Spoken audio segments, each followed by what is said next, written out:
Hello friends, എല്ലാവർക്കും എൻ്റെ പുതിയ വീഡിയോയിലേക്ക് സ്വാഗതം. നമ്മളിവിടെ തയ്യാറാക്കാൻ പോകുന്നത് ഒരു 150 പേർക്ക് കൊടുക്കാൻ ഉള്ള ഫ്രൂട്ട് സലാഡാണ്. അതിനു വേണ്ടി നമ്മളിവിടെ ഫ്രൂട്ട്സുകളും നട്ട്സുകളും വാങ്ങിച്ചു വെച്ചിട്ടുണ്ട്. ഇനി നമുക്ക് എങ്ങനെ തയ്യാറാക്കുമെന്ന് നോക്കാം. അതിനു വേണ്ടി ആദ്യം നമുക്ക് ഒരു പാത്രത്തിലേക്ക് 5 കവർ പാലും അതിന് തുല്യം അളവിന് വെള്ളവും എടുക്കുക. അതിലേക്ക് 1/2 കിലോ പഞ്ചസാരയും ഇട്ട് ഇളക്കി യോജിപ്പിക്കുക. വേറെ പാത്രത്തിലേക്ക് 1 കവർ പാലൊഴിക്കുക. അതിലേക്ക് 250 ഗ്രാം കസ്റ്റാർഡ് പൗഡർ ഇട്ട് മിക്സ് ചെയ്ത് മാറ്റിവെക്കുക.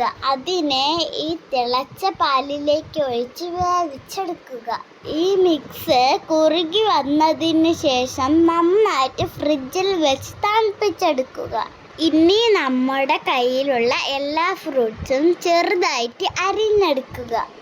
ഇനി 200 ഗ്രാം കസ്കസ് വെള്ളമൊഴിച്ച് കുതിർത്ത് വെക്കുക. അങ്ങനെ നമ്മുടെ എല്ലാ ഫ്രൂട്ട്സുകളും ഇവിടെ ചെറുതായിട്ട് അരിഞ്ഞെടുത്തിട്ടുണ്ട്.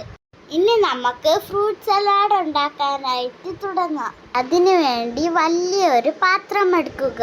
അതിനു വേണ്ടി നേരത്തെ അരിഞ്ഞു വെച്ച സാധനങ്ങൾ ഓരോന്നായിട്ട് ചേർത്ത് കൊടുക്കാം. ആദ്യം നമുക്ക് 2 കിലോ മാതളം ചേർത്ത് കൊടുക്കാം. ഇനി ഇതിലേക്ക് 1.5 കിലോ ഏത്തൻ പഴവും 1 കിലോ രസകദളിപ്പഴവും ചെറുതായിട്ട് അരിഞ്ഞത് ചേർത്ത് കൊടുക്കാം. ഇതിലേക്ക് 3 കിലോ ആപ്പിൾ ചെറുതായിട്ട് അരിഞ്ഞത് ചേർത്ത് കൊടുക്കാം. അടുത്തതായിട്ട് 1 ഷമാമ ചെറുതായിട്ട് അരിഞ്ഞത് ചേർത്ത് കൊടുക്കാം. അതിനുശേഷം 1 കിലോ കുരുവില്ലാത്ത കറുത്ത മുന്തിരി ചേർത്ത് കൊടുക്കാം. ഇതിലേക്ക് 1/2 കിലോ കുരു ഇല്ലാത്ത പച്ചമുന്തിരി ചേർത്ത് കൊടുക്കാം. ഇതിലേക്ക് ഒരു വലിയ തണ്ണിമത്തൻ ചെറുതായിട്ട് അരിഞ്ഞത് ചേർത്ത് കൊടുക്കാം. ഇതിലേക്ക് 1 പൈനാപ്പിൾ ചെറുതായിട്ട് അരിഞ്ഞത് ചേർത്ത് കൊടുക്കാം. ഇനി നമുക്ക് 1 കിലോ തൊലിയില്ലാത്ത കപ്പലണ്ടി ചേർത്ത് കൊടുക്കാം. ഇതിലേക്ക് 1 കിലോ ടൂട്ടി ഫ്രൂട്ട് ചേർത്ത് കൊടുക്കാം. ഇനി ഇതിലേക്ക് നേരത്തെ കുതിർക്കാൻ വെച്ചിരുന്ന കസ്കസ് ചേർത്ത് കൊടുക്കാം. അതിനുശേഷം നമ്മൾ ആദ്യം മിക്സ് ചെയ്ത് വെച്ചിരുന്ന കസ്റ്റാർഡിൻ്റെ മിക്സ് ചേർത്ത് കൊടുക്കാം.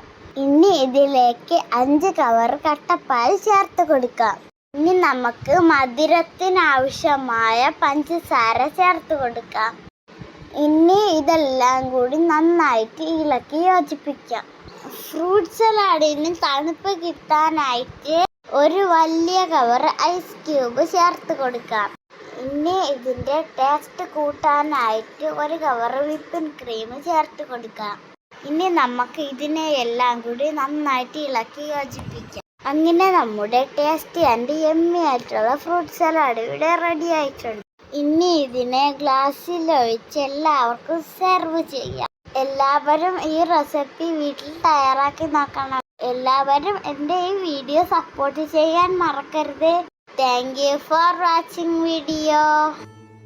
റഹീമുൻ അലീമുൻ ഗഫാറുൻ സത്താറുൻ ഹകീമുൻ ശക്കൂർ.